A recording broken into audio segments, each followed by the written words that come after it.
Okay, so this is an application that are called Markov Chains. Um, so, name for a mathematician named Markov. Um, what is nice here is we are finally into the Russians, which means we're getting pretty modern.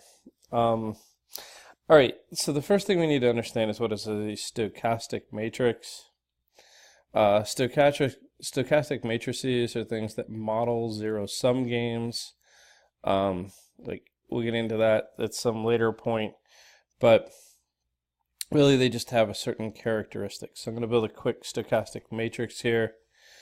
0.1, 0.2, 0.3, 0.4, 0.2, 0.3, 0.4, 0.1, 0.3, 0.4, 0.1, 0.1, 0.4, 0.1, 0.2, 0.4. Okay, so this is an example of a stochastic matrix. Okay, now what this matrix has as properties is that every single entry in this matrix, so all the aij's, are strictly between 0 and 1 inclusive. And if you add up a column, so if you pick any column in the matrix, doesn't matter about the rows, just the columns, if the sum of the column, every column, 0.1 plus 0.2 plus 0.3 plus 0.4 has to equal 1. So that's where we get the properties of a stochastic matrix. All of the entries are between 0 and 1, so they're all like probabilistic, and their sum has to be 1. So you basically have a probabilistic model in each of the columns. So when we build a Markov chain, we build a stochastic matrix that we call a transition matrix. Okay, so to get this idea of a Markov chain out there, I'm going to use a bit of a model here.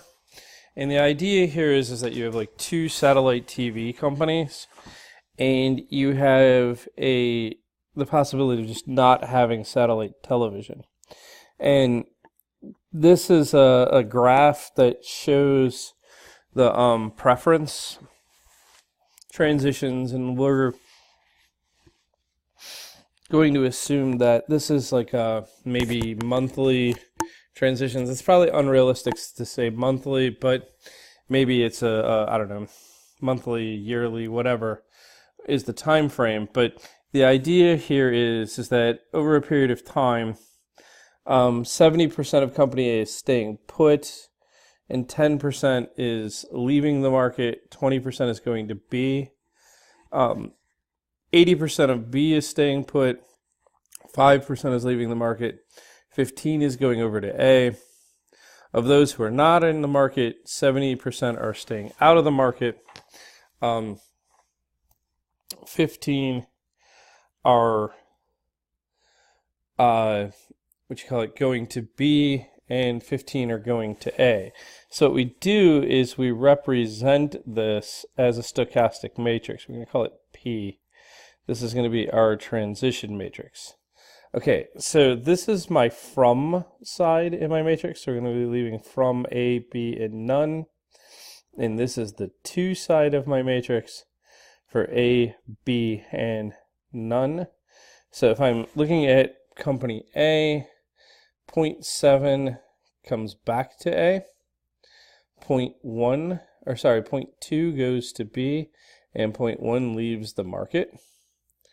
Okay, so if I look at, I'm sorry, that's not correct. 0.7, 0.2, and 0.1, right? That's a 1. It adds up, right? There we go. So from company B, 0.15 go to A, 0.8 stays put, and 0.5 leave the market. And from the no satellites, so from outside the market, 15% come in to company A, 15% come into company B, and 70% stay put. All right, so this is my transition matrix. Notice it's a stochastic matrix. It works out nicely, and all that.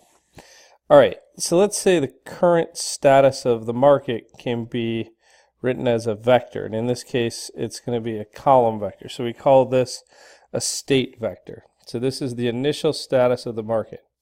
And we're going to say 15% of the market is with A, 20% of the market is currently with B, and 65% of the market is sitting outside.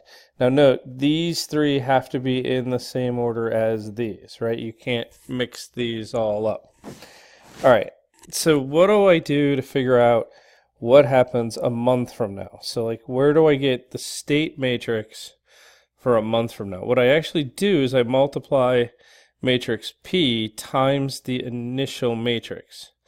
All right, so at this point, I'm going to kind of like hand this over to MATLAB and see what goes on here. All right, so let's get our transition matrix in here. That's 0.7, 0.15, 0.15, 0.2, 0.8, 0.15, and 0.1, 0.05, and 0.7, right? There we go.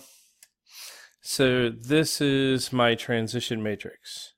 We'll make x0 my current state matrix, so that's 0.1500, 0.2000, 0.6500, right?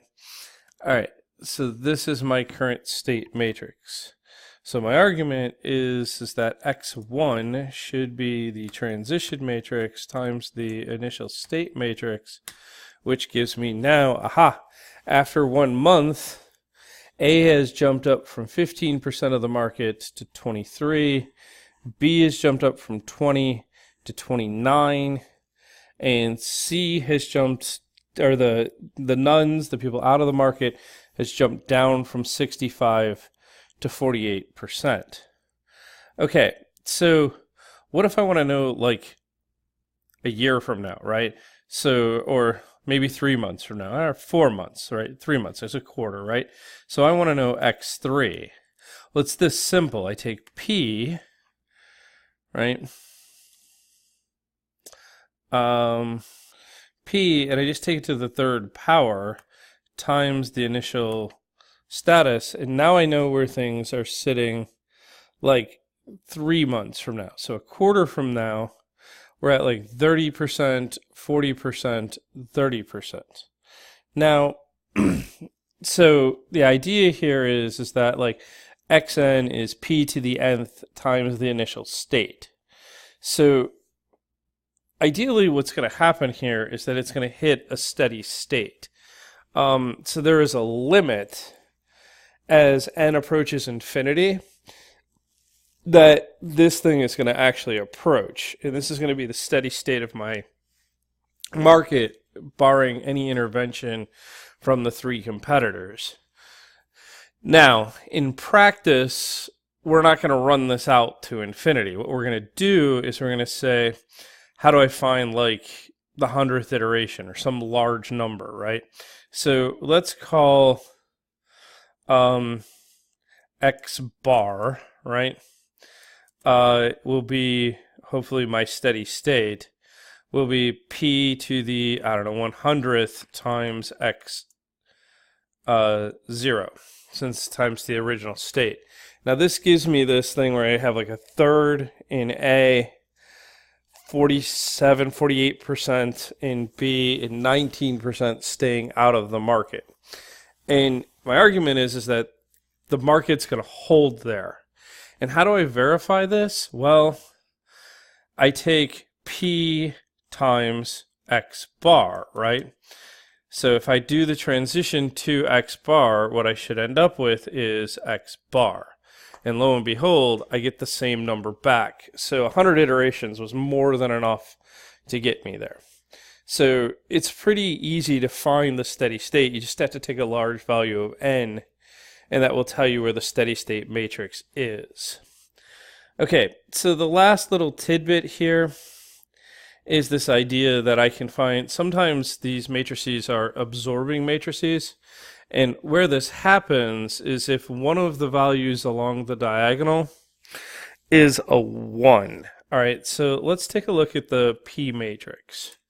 And we're going to modify P a little bit here. We're going to make this middle row, or middle column, 0, 1, 0. Okay, so what does that say about my world, right? It says that once I get to company B, I love company B so much that I'm never going to leave it. B is an absorbing factor in my Markov chain.